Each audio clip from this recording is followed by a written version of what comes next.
En el año 49, antes de nuestra era, un empresario romano llamado Fulvius Liponus logró algo que desafía por completo nuestra idea moderna de la agricultura. Se convirtió en uno de los primeros millonarios documentados del mundo, no gracias a vastas extensiones de tierra, ni a enormes rebaños, sino cultivando animales en un espacio más pequeño que una cancha de tenis. Su historia plantea una pregunta incómoda para la agricultura contemporánea. ¿Y si siempre hemos estado mirando en la dirección equivocada? Hoy se nos ha enseñado que la ganadería rentable requiere grandes ranchos, maquinaria pesada y cientos de acres de pastizales. Vacas enormes, tractores gigantes y monocultivos infinitos se han convertido en sinónimos de productividad. Pero la biología no funciona bajo las mismas reglas que la industria. En la naturaleza, las máquinas más eficientes no son las más grandes, sino las mejor adaptadas a su entorno. En este episodio de Stellar Eureka, vamos a desmontar el mito de la unidad animal tradicional y reconstruir desde cero la granja perfecta de una sola acre. No mediante versiones miniatura de la ganadería industrial, sino identificando especies con historias evolutivas, metabolismos y estrategias de supervivencia tan especializadas que transforman un espacio reducido en una auténtica central de producción. Este no es un recorrido por animales comunes. Es una exploración de 11 especies de ganado que desafían las leyes de la agricultura convencional. Criaturas diseñadas por miles de años de selección natural y cultural para prosperar donde el espacio es limitado, los recursos son precisos y cada metro cuadrado cuenta. Nuestro viaje no comienza en un granero, sino en los rincones húmedos y sombreados del jardín. Mientras la agricultura moderna se obsesiona con el ganado de gran tamaño, la antigua Roma perfeccionó una forma de producción animal que hoy resultaría casi inimaginable. Mucho antes de que existieran los corrales industriales, la élite romana ya dominaba el arte de la helicicultura, o cría de caracoles. No se trataba de una actividad marginal, sino de una industria cuidadosamente diseñada. Alrededor del año 49 a.C., Fulvius Liponus llevó esta práctica a una escala casi científica mediante la creación de las Cochlearia jardines, especializados para caracoles rodeados por canales de agua para evitar fugas y equipados con sistemas primitivos de riego que mantenían una humedad constante. Aquello no era una plaga de jardín, sino una de las formas más eficientes de ganadería jamás concebidas. Desde el punto de vista biológico, el caracol es una máquina de conversión de proteína extraordinaria. Es hermafrodita, lo que significa que cada individuo puede poner huevos a menudo hasta 100 en una sola puesta. No requiere pastoreo ni grandes superficies, prosperando en estructuras verticales y alimentándose de forraje simple combinado con calcio.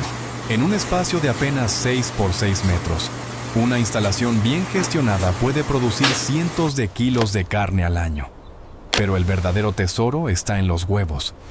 El llamado caviar blanco de caracol es hoy una delicadeza que puede superar los $100 por onza en mercados europeos de alta gama. A diferencia de otros productos animales, los caracoles no requieren refrigeración hasta el momento de la cosecha, lo que reduce drásticamente los costos energéticos.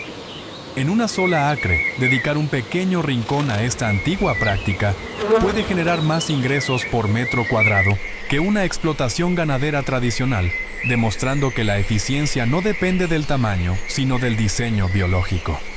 Si el caracol desafía nuestras ideas sobre el espacio, la codorniz japonesa desafía nuestra percepción del tiempo. En el mundo de las aves de corral, no existe otro animal doméstico con una velocidad biológica comparable. Aunque hoy se la conoce principalmente como un manjar gourmet o una fuente de huevos pequeños y nutritivos, su historia de domesticación comenzó con un propósito muy distinto. En el Japón del siglo XII, la codorniz no se criaba para el plato, sino para el oído. Los machos eran apreciados por su canto rítmico y gutural, y tanto samuráis como aristócratas los mantenían en jaulas ornamentadas. Se organizaban concursos donde las aves eran juzgadas por la cadencia y la intensidad de su voz, de forma muy similar a otras disciplinas de competición de la época. No fue hasta comienzos del siglo XX cuando la selección artificial cambió de objetivo. El énfasis pasó del canto a la puesta de huevos, transformando a este pequeño pájaro en una auténtica potencia agrícola. Para el productor de una sola acre, la codorniz japonesa, especialmente la variedad Coturnix, ofrece un ciclo productivo casi asombroso. Mientras una gallina tarda alrededor de 6 meses en poner su primer huevo, la codorniz está lista en apenas 6 u 8 semanas. Un ave nacida a finales de primavera puede convertirse en abuela antes de que termine el verano. Esta rapidez generacional es la razón por la cual la codorniz fue elegida tanto por la Unión Soviética como por la NASA en programas de investigación espacial. En 1990, polluelos de codorniz, nacidos a bordo de la estación Mir, se convirtieron en los primeros vertebrados en nacer fuera de la Tierra. En sistemas de cría vertical, ocupando un espacio mínimo, la codorniz produce huevos con una densidad nutricional superior a la del huevo de gallina, ricos en vitaminas del complejo B y hierro. Es un tipo de ganado que literalmente no reconoce límites de velocidad. En cualquier sistema ganadero, incluso en una granja pequeña, hay un enemigo inevitable: las moscas. Donde hay animales, hay estiércol. Y donde hay estiércol, las poblaciones de insectos pueden explotar rápidamente. Los aerosoles químicos son tóxicos. Las trampas adhesivas son ineficientes y desordenadas. Y ambas soluciones atacan el síntoma, no la causa. La respuesta biológica es un pato que actúa más como un cazador que como un ave de corral. El pato muscovy no es un pato verdadero en el sentido clásico del ánade. Originario de las regiones neotropicales de América y domesticado por culturas sudamericanas mucho antes de la llegada de Colón, este ave conserva rasgos primitivos, garras en los pies, preferencia por posarse en árboles y un comportamiento marcadamente predatorio. Su valor real, en una acre, no está en el agua, sino en el aire. Estudios publicados en revistas de entomología económica han demostrado que los patos muscovy eliminan moscas adultas hasta 30 veces más rápido que los sistemas comerciales de trampas. En ensayos de campo controlados, su presencia redujo las poblaciones de moscas entre un 80 y un 90%. A diferencia de las gallinas, que al escarbar pueden exponer las larvas y favorecer su desarrollo, el muscovy caza activamente, atrapando insectos en pleno vuelo con una precisión notable. Además, es un ave silenciosa que sisea en lugar de graznar y produce una carne magra, oscura y rica, a menudo comparada con la ternera o el roast beef.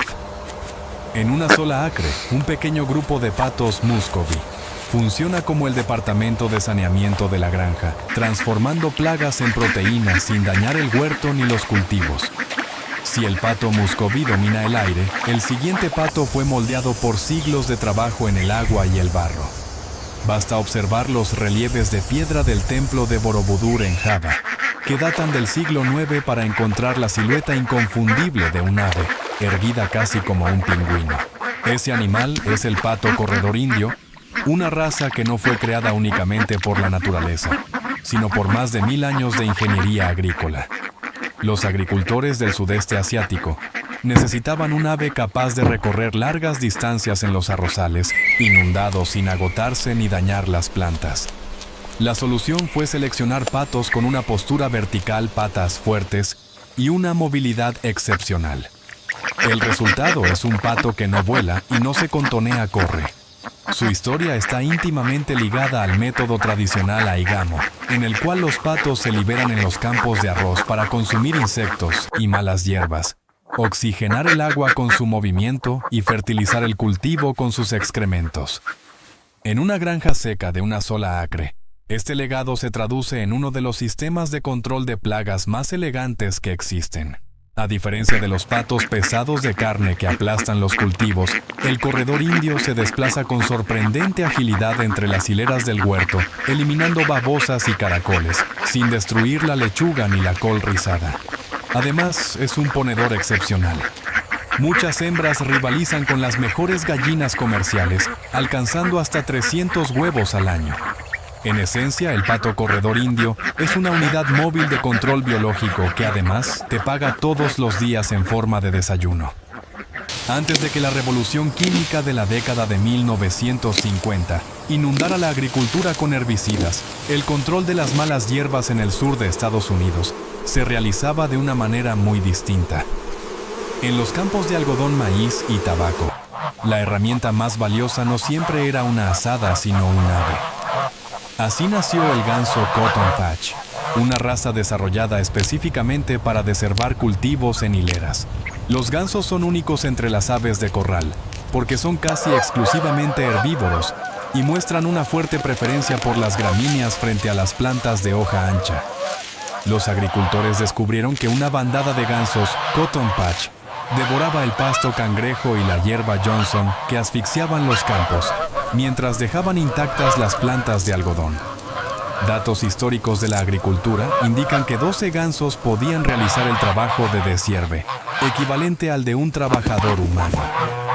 A diferencia de las razas europeas pesadas, estos gansos son más ligeros y tolerantes al calor, lo que les permite trabajar durante los veranos húmedos sin agotarse.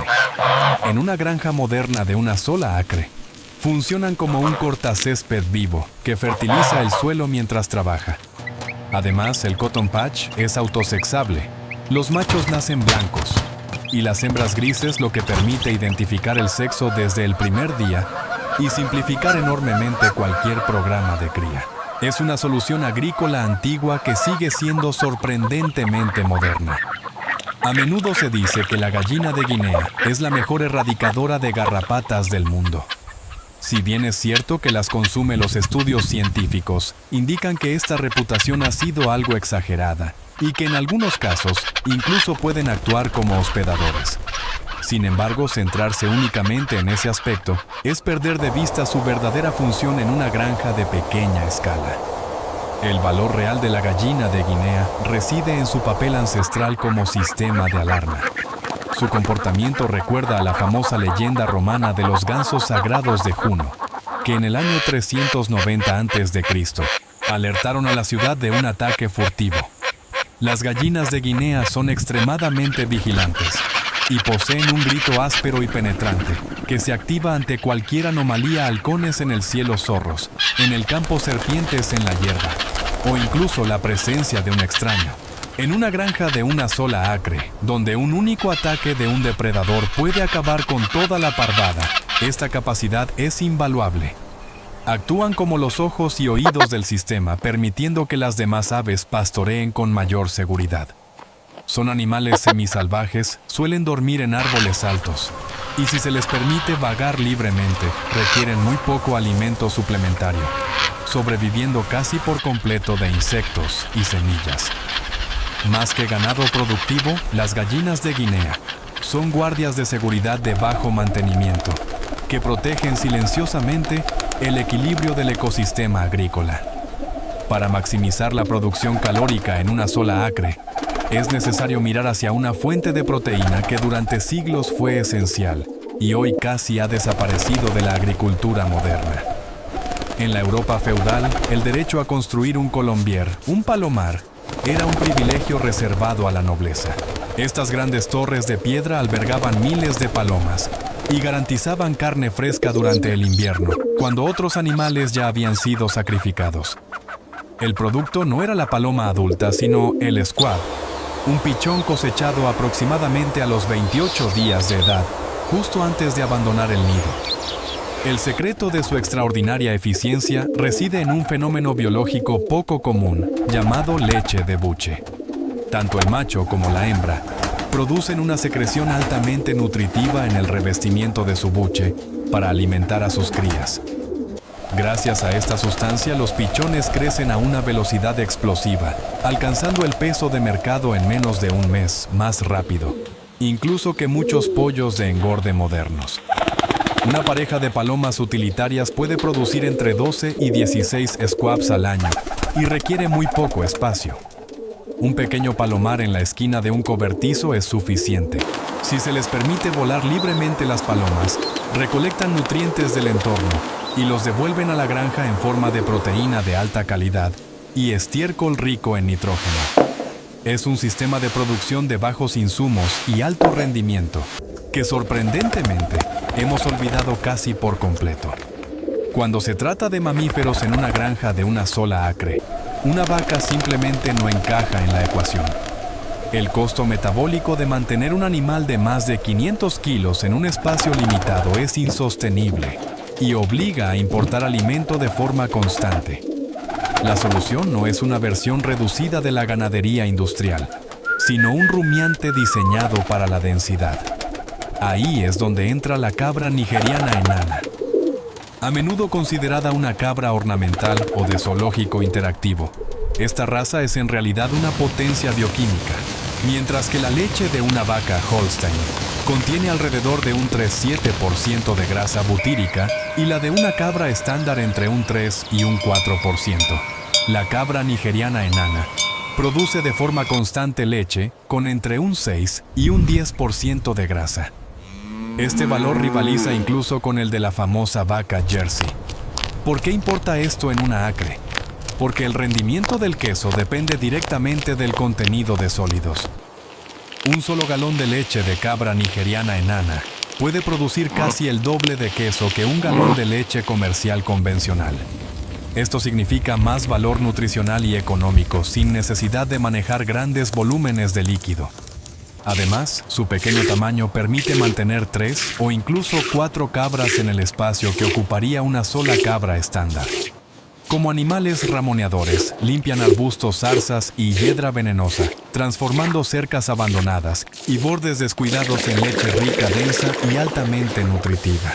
En una granja pequeña, pocas especies ofrecen una conversión tan eficiente de vegetación marginal en alimento de alto valor.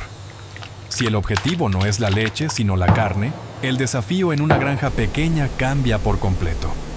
En climas húmedos de todo el mundo, el mayor enemigo de las ovejas no es el depredador, sino un parásito microscópico, el gusano Barber Pole. Este nematodo es responsable de la anemia, el colapso inmunológico y la muerte de millones de ovejas cada año. Por esta razón, la mayoría de las razas modernas dependen de desparasitaciones químicas constantes para sobrevivir. La oveja Saint Croix, una raza patrimonial originaria del Caribe, ha evolucionado una estrategia completamente distinta.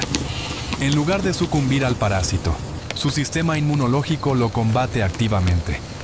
Investigaciones científicas han demostrado que estas ovejas desarrollan una respuesta inmunitaria de tipo TH2 particularmente rápida y eficaz.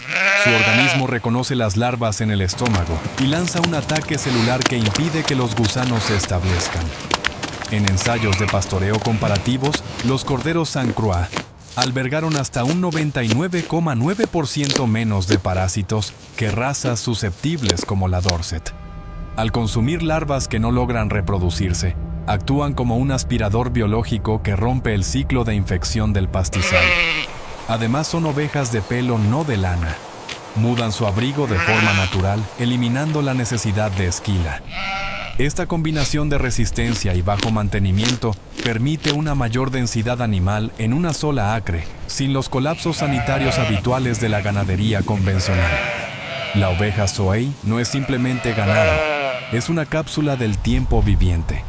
Originaria del remoto archipiélago de St. Kilda frente a la costa de Escocia, esta raza ha vivido prácticamente en estado salvaje durante miles de años.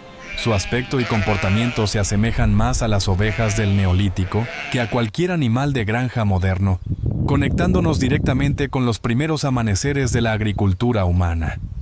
Evolucionó sin manejo intensivo en un entorno duro y sin intervención humana constante.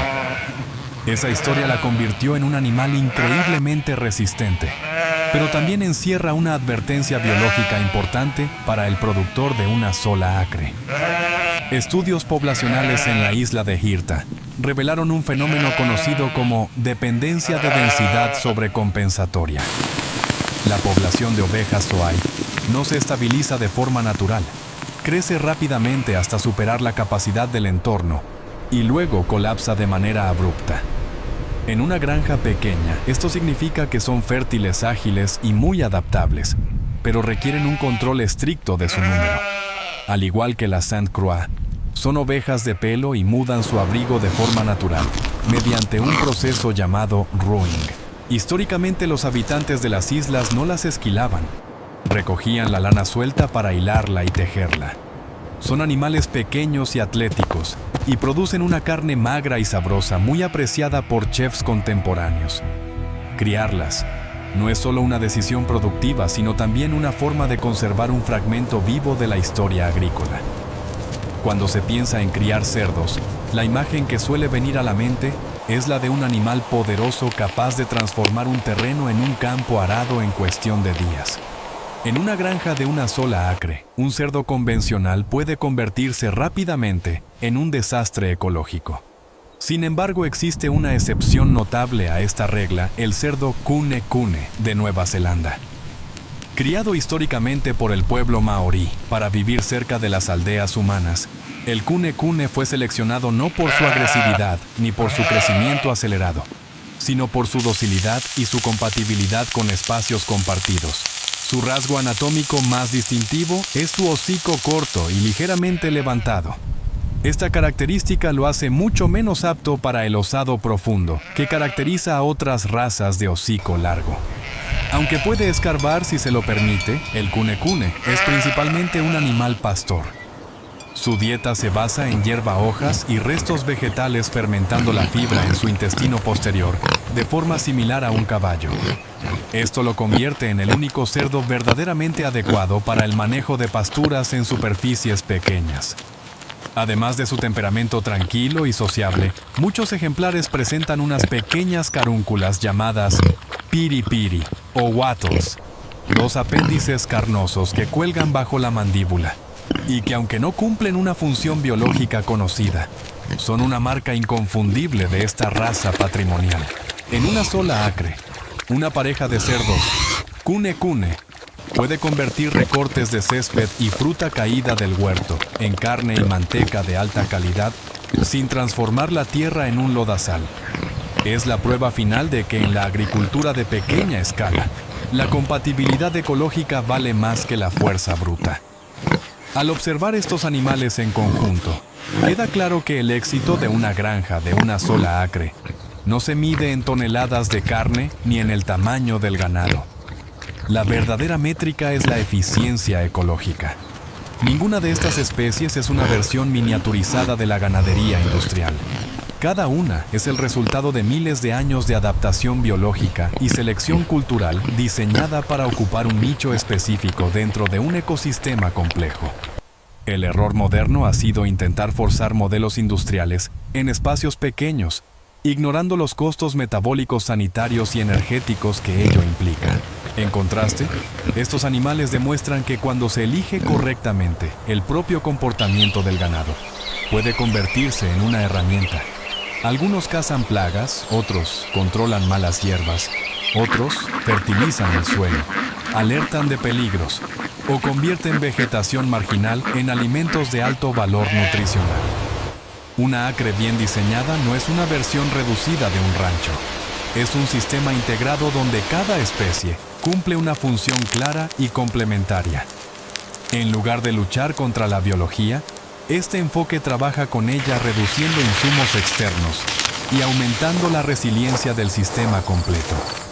En última instancia, estas especies nos recuerdan una verdad olvidada en la agricultura. Como en la naturaleza, el éxito no pertenece al más grande, sino al mejor adaptado. No se trata de cuánta tierra posees, sino de cuán inteligentemente la utilizas.